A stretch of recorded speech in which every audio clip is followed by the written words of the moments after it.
Bienvenue dans ce deep dive au cœur du monde fascinant de l'électronique numérique. Bonjour.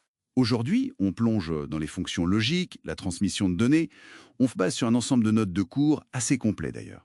Oui, tout à fait. L'idée, c'est de comprendre comment les systèmes numériques, comment ils décident, comment ils mémorisent, se synchronisent et communiquent entre eux. Et pourquoi le numérique a tout changé finalement? Exactement.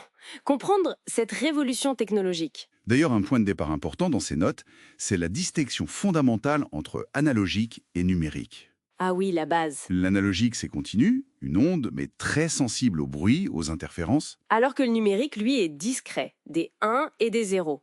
Beaucoup plus robuste, beaucoup moins sensible au bruit. Et c'est cette robustesse qui explique pourquoi il domine partout, même si bon, le monde réel reste analogique dans sa nature. C'est ça. Le numérique arrive à ignorer le bruit, à être traité sans erreur.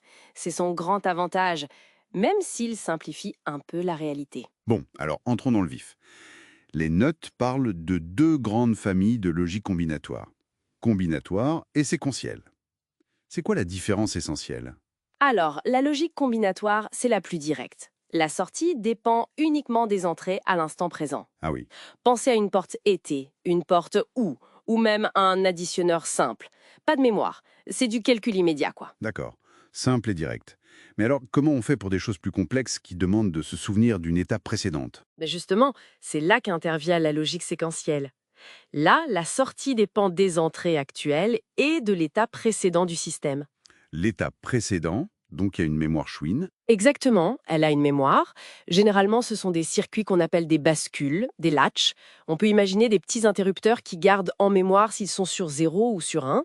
Et c'est ça qui change tout. Les compteurs, les registres. Tout ça, c'est séquentiel. C'est cette capacité de mémorisation qui rend possible les ordinateurs, les systèmes capables d'exécuter des programmes, des séquences. Sans cette mémoire séquentielle, en fait, pas d'ordinateur moderne. C'est l'introduction de la notion d'état. Tout à fait. C'est ce qui permet de passer de simples réactions à des séquences d'opérations complexes et programmées. Très clair. Alors, passons au rythme. Les notes insistent beaucoup sur les multivibrateurs, monostable et astable. Le monostable, c'est le coup unique. C'est ça. Le monostable, il a un état stable par défaut. On le déclenche, hop, il passe dans un état instable pour une durée bien définie. Ah, la durée est fixe. Oui, prédéfinie, souvent par un couple résistance-condensateur, le fameux RC qu'on retrouve partout en électronique pour gérer le temps. Et puis, il revient à son état stable, une seule impulsion, bien calibrée. Pratique pour filtrer les rebonds d'un bouton poussoir, par exemple, pour éviter qu'une pression mécanique crée plein de signaux parasites. C'est une application typique, oui, l'anti-rebond.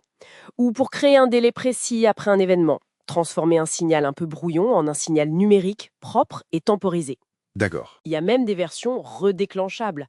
Si un autre déclenchement arrive avant la fin, le compteur de temps repart à 0. Malin. Et le stable alors? Lui, jamais stable. Jamais. Il n'a aucun état stable.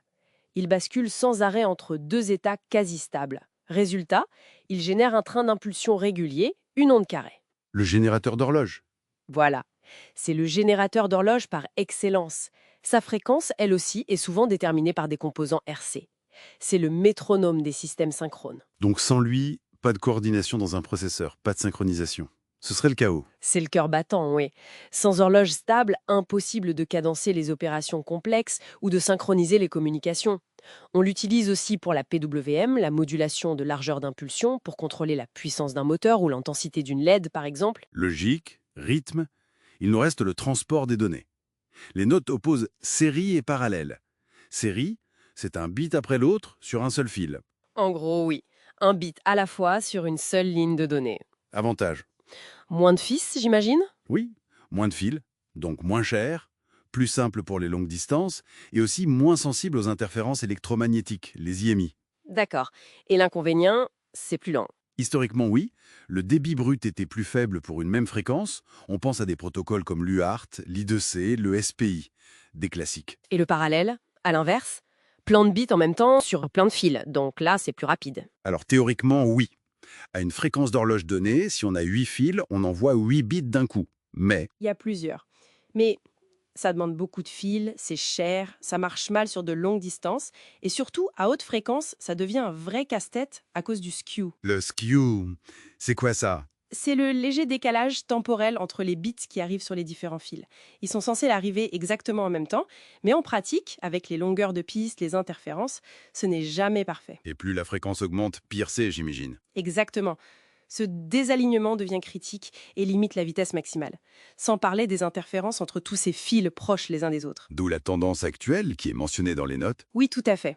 Malgré la vitesse théorique du parallèle, ces défis physiques font que la tendance lourde aujourd'hui, c'est la série à très haute vitesse, comme l'USB, le PCI Express. Voilà. USB, PCIe, SATA, Ethernet, tous ces protocoles poussent des débits gigantesques sur très peu de fils, en utilisant des techniques de signalisation très sophistiquées. Au final, le débit réel est meilleur, sur de plus longues distances et avec moins de complexité matérielle. La physique a eu le dernier mot, en quelque sorte. D'accord. Donc, si on résume, logique combinatoire pour le calcul direct sans mémoire. C'est ça. Logique séquentielle, elle, avec sa mémoire, les bascules, pour gérer les états, les séquences. Essentiel pour les systèmes complexes. Tout à fait. Ensuite, les multivibrateurs, monostables pour une impulsion unique, temporisée, typiquement avec un RC, astable pour l'horloge, le rythme continu, aussi avec des RC. Le tempo du numérique. Et enfin, la transmission. Le série, économique et longue distance, qui grâce aux hautes fréquences a pris le dessus sur le parallèle, qui était rapide en théorie, mais trop complexe en pratique. C'est une bonne synthèse. Et ce qu'il faut retenir, c'est vraiment l'interdépendance de tout ça. L'horloge rythme la logique et les transferts. La logique traite les données qui voyagent. Ces briques élémentaires s'assemblent pour créer toute l'électronique moderne. Et pour finir, les sources soulèvent une question intéressante pour réfléchir un peu plus loin. Oh oui. On parle des systèmes sur puce, les fameux SoC, qui intègrent tout ça, processeur, mémoire, interface, sur une seule puce de silicium. La question c'est, comment cette intégration massive change-t-elle les règles du jeu? Est-ce que ça redéfinit les compromis, par exemple, entre série et parallèle à l'intérieur de la puce? Et quelles nouvelles possibilités ça ouvre? C'est une excellente question. L'intégration à cette échelle change forcément les contraintes et donc les solutions optimales. De quoi méditer, en effet.